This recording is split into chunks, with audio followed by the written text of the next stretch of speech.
দুর্গাপুজোর অষ্টমী কিংবা বিজয়া দশমীতে কীভাবে শাড়ি পরবো সেটা নিয়ে অনেকেই কিন্তু আমরা এখন থেকে অনেক বেশি টেনশনে আছি এবং কী ধরনের শাড়ি পরবো, শাড়ি কোথা থেকে পাবো, তোমরা অনেকেই কিন্তু এই টেনশন করো। সমস্ত টেনশন আজকে শেষ, সমস্ত কিছু আজকে ভিডিওতে তোমরা দেখতে পেয়ে যাবে। দেখো, প্রথমে যে শাড়িটা নিয়েছিলাম শাড়িটাকে ওপেন করে নেওয়ার পর ঠিক ডান হাতের নিচে পেটিকোটের মধ্যে এখানে আমরা দিয়েছি, তারপরে বাঁ হাতের নিচে, তারপরে মিডিল এক্সট্রা কাপড়গুলো পেটিকোটের মধ্যে দিয়ে নিয়েছি। এবার এই শাড়িটাকে পিছন দিকে নিয়ে যাব খুব টাইট যাতে করে আমাদের কোমরটা স্লিম লাগে। সেটাকে সামনে এনে আবারও দেখো কয়েকটা ভাঁজ দিয়ে শাড়িটাকে পেটিকোটের মধ্যে খুব ভালো করে দিয়ে নিয়েছি। এখানে আমাদের টাইট ফিটিংস একদম রেডি। যাদের কোমরটা হেভি আছে এই অংশে অনেকটা কিন্তু তোমাদের কোমরটা স্লিম দেখাতে সাহায্য করবে এই টাইট ফিটিংসের জন্যে। তারপরে মিডিলে ছোটো ছোটো করে শাড়িটাকে ধরে নিয়ে একদম ডাইরেক্ট আঁচলে চলে গেছে। আর এখন আমি রেডি করছি আঁচল। আঁচলের প্রথম ভাঁজটা একটু বড় করে নেবে, যেমন তোমাদের আঁচলে পাড় আছে সেটা মেজারমেন্ট করে, তারপর থেকে ভাঁজগুলো একটু ছোট ছোট করে নেবে, তাতে করে উপরের ভাঁজ থেকে তলার ভাঁজটা কিন্তু আর দেখা যাবে না। আর যারা একদম বিগিনার্স আছো, প্রথমবার বা সেকেন্ড টাইম শাড়ি পরছো বা শাড়ি পরতে যাদের খুব একটা ভালো লাগে না বা অসুবিধা হয়, তারা কিন্তু অবশ্যই আঁচল রেডি করার পরপরই কিন্তু ওপরে একটা স্টেপ টিপে পিন আপ করে নেবে, না হলে কিন্তু হাত থেকে স্লিপ করে বা এই আঁচলটা ধরতে অনেকটা সময় লেগে যাবে। দেখো, এখানে আমি একটু হাতটাকে উঁচু করে আবারও ডানা দিয়ে প্রত্যেকটা ভাঁজ এরকমভাবে ধরে নিয়েছি। যেহেতু শাড়িটা খুবই সুন্দর ছিল, নরম ছিল, সেক্ষেত্রে আমি আর উপরে পিন আপ করিনি, জাস্ট এভাবে হাত দিয়ে ধরে নিয়েছি। তোমরা কিন্তু এই ভুলটা করবে না, তোমরা কিন্তু অবশ্যই একটা সেফটি পিন আপ করে নেবে, তাহলে তোমাদের অনেকটাই সুবিধা হবে। দেখো, একটু রেডি করে এবার আমি কাঁধের উপর রেখেছি। যখন কাঁধের উপর রাখবে নিচের দিকে দেখে নেবে, অলরেডি তো একটু রেডি করার পরে ভাঁজগুলো অনেকটাই এখানে পড়ে থাকে, সেগুলো জাস্ট তোমরা ধরে ধরে সুন্দর করে এক জায়গায় এখানে অ্যারেঞ্জ করে নেবে। শুধু একটা জিনিস খেয়াল রাখবে, ওপরের ভাঁজ থেকে যেন তলার ভাঁজগুলো একটাও না দেখা যায়, তাহলে কিন্তু ভালো লাগে না। জাস্ট এভাবে ধরে ধরে দেখে নেবে। যদি কোনো ভাঁজ তোমাদের মনে হয় যে মিডিলে অনেকটাই বড় হয়ে গেছে, তাহলে সেটা মিডিলেই সেই ভাঁজটাকে ছোট করো আর ছোটো ভাঁজটাকে একটু বড় করে নাও, দেখবে সেটাও ম্যানেজ হয়ে যাবে। এবার আসি শাড়িতে। অনলাইন হলে আমি বলে দিই আর অফলাইন হলে আমি বলতে পারি না। শাড়িটা আমি নিয়েছিলাম মিশো থেকে, খুবই ভালো একটা কোয়ালিটির শাড়ি। সত্যি বলতে এটা তোমরা যেমন খুশি তেমন কিন্তু ডিজাইন করতে পারো। Material quality is very good এবং এর যে লাল ফেরে সাদা শাড়ি যে লাল পাড়টা আছে খুবই সুন্দর, তোমরা নিতে পারো। যদি লিঙ্ক চাও অবশ্যই কমেন্ট বক্সে কমেন্ট করো, আমি টোটালটাই শেয়ার করে দেবো। আর এখানে দেখো, এবার আমি একটু একটু করে রেডি করে নিচ্ছি। এই শাড়িটাকে একদম সুন্দরভাবে কিন্তু পিছনে নিয়ে চলে যাবে। দেখো, পিছনে দেখবে যে কতটা আঁচলটা বড় আছে, অনেকটাই বড় করে নেবে, মোটামুটি মেস ছুঁয়ে থাকবে বা পায়ের তলায় থাকবে এমন। তারপর ঠিক এই যে কাঁধের তলায় গিয়ে ব্লাউজের ভিতর থেকে এই শাড়িটাকে পিন আপ করে নিলে আর ডানা দিয়ে দেখো একটা বড় করে ভাঁজ প্রথমে রেডি করলে, তারপর থেকে এখানে তোমরা সেই ভাঁজের মেপে মেপে প্রত্যেকটা ভাঁজ রেডি করে নেবে। দেখো, ভাঁজ কিন্তু কুচির ক্ষেত্রে বেশি হবে না, হার্ডলি 5টা মতো কুচি তোমাদের হতে পারে, তার থেকে বেশি করলে কিন্তু এইদিকে আমাদের এক্সট্রা কাপড় লাগবে, সেটা কিন্তু থাকবে না। এখানে 5টা মতো করে নিয়েছিলাম। আর দেখো, এতটুকু শাড়ি কিন্তু এখানে ছেড়ে রাখতে হবে।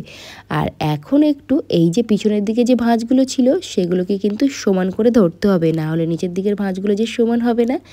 একটা জিনিস তোমাদেরকে আমি বলবো, যে ক্ষেত্রে তোমরা অনেকেই কমেন্ট করো যে দিদি এই যে কুচির মাথা সেটা অন্যদিকে কেন ঘুরে যায়। অনেকে বলো দিদি আমরা কুচি করতে পারছি না। কুচি করার একটা নিয়ম হচ্ছে, একদম উপরের ভাঁজ বড় থাকবে আর তলার ভাঁজগুলো কিন্তু একটু তুলনামূলক ছোট থাকবে, তাহলে কিন্তু এই যে উপরের কুচির মাথাটা অন্যদিকে ঘুরে যায় এই সমস্যাটার একদমই হবে না। দেখো, কুচিটাকে আমি এভাবে নাড়িয়ে একটা একটা ভাঁজ ধরে নিচ্ছি, তার কারণ অনেক ক্ষেত্রে কি হয় আমাদের নিচের দিকের মাথাগুলো সমান হয় না, তো সেই কারণে এই যে মাথায় যে পার্টটা ছিল ওই পার্টটাকে কিন্তু অবশ্যই একটু হাত দিয়ে, যেমন আমি দেখাচ্ছি, খুব ভালো করে চেপে নেবে, তাহলে এই পার্টটা এরকম সুন্দরভাবে সেট হয়ে থাকবে। ঠিক দেখো, আমি একটু এখানে ফোল্ডও করে নিলাম যাতে ভাঁজগুলো সমান থাকে। আর এই ভাঁজগুলো সমান না থাকার পিছনে আরও একটা কারণ হচ্ছে একদম পিছনের প্রত্যেকটা শাড়ি অসমান থাকা। তারপরে দেখো, এক্সট্রা শাড়িটা আমি পেটিকোটের মধ্যে দিয়ে নিয়েছি। আর এই শাড়িটা খুব ভালো করে কিন্তু তোমাদেরকে পেটিকোটের মধ্যে দিয়ে নিতে হবে। আর এখন রেডি করব এটাকে জাস্ট পিছনে নিয়ে যাবে না, একদম সামনের দিকে এরকমভাবে রাখবে, তাহলে তোমাদের দেখতে অনেকটাই সুন্দর লাগবে। এবং এখানে দেখো, প্রত্যেকটা ভাঁজ এভাবে একটু হালকা হাতে চেপে নাও। শাড়িটা সত্যিই খুবই ভালো ছিল, যে কারণে একদম ইনস্ট্যান্ট ভাঁজ পড়ে যাচ্ছিলো, সুন্দরভাবে ভাঁজটা থেকেও যাচ্ছিলো। তো দেখো, এখানে এভাবে হালকা হাতে একটু চেপে নেবে। আর এটা তো এভাবে রাখলে ভালো লাগবে না, যে কারণে এর ভিতর থেকে একটা আমি সেফটি পিন আপ করে নিয়েছিলাম, যেটা আর দেখা যাচ্ছে না। তারপরে এটাকে একটা সুন্দর দেখে কোমর বন্ধনী পরে নিয়েছি, দেখতে পাচ্ছ সামনে থেকে লুকসটা কিন্তু ঠিক এরকম আসবে। আর এখন আমি আঁচলটাকে সামনে নিয়ে আসব। আঁচলের মাথাটাকে খুব ভালো করে এখানে কিন্তু তোমাদের বাঁ হাত দিয়ে ধরে নিতে হবে। দেখো বাঁ হাত দিয়ে ধরে নেবে আর এখানে ডান হাত দিয়ে ছোট্ট ছোট্ট করে একটা একটা ভাঁজ ধরবে। বেশি বড় একদমই করবে না, যত ছোট করবে ততই কিন্তু এখানে তোমাদের বাঁ দিকের ভাঁজগুলো দেখতে সুন্দর হবে বা অনেক বেশি ভাঁজ পড়বে এই সাইডে। আঁচলের মাথাটাকে এখানে আমি একটু ফোল্ড করে নিচ্ছি আর এই ফোল্ড মাথাটাকে কিন্তু আমি এখানে একটা সেফটি পিন দিয়ে সিকিওর করব। এবার তোমাদের এখানে কিন্তু একটা চাইলে যে কোনো ধরনের চাবের রিং বা কোনো বো এখানে লাগাতে পারো, দেখতে ভালো লাগবে।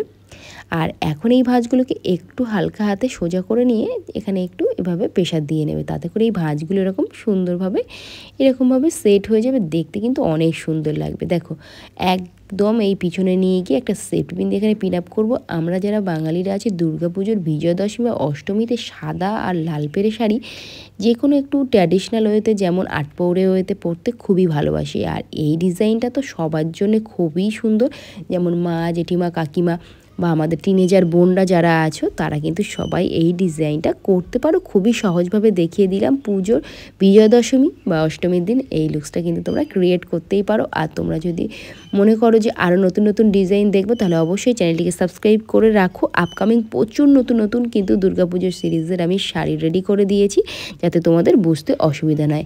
ব্যাক টু ব্যাক আমি তোমাদের জন্য শাড়ি রেডি করে দিয়েছি এবং কোন ডিজাইনের শাড়ি পরবে, কী ধরনের শাড়ি পরবে সমস্ত কিছুই তোমাদের বুঝতে সুবিধা হবে।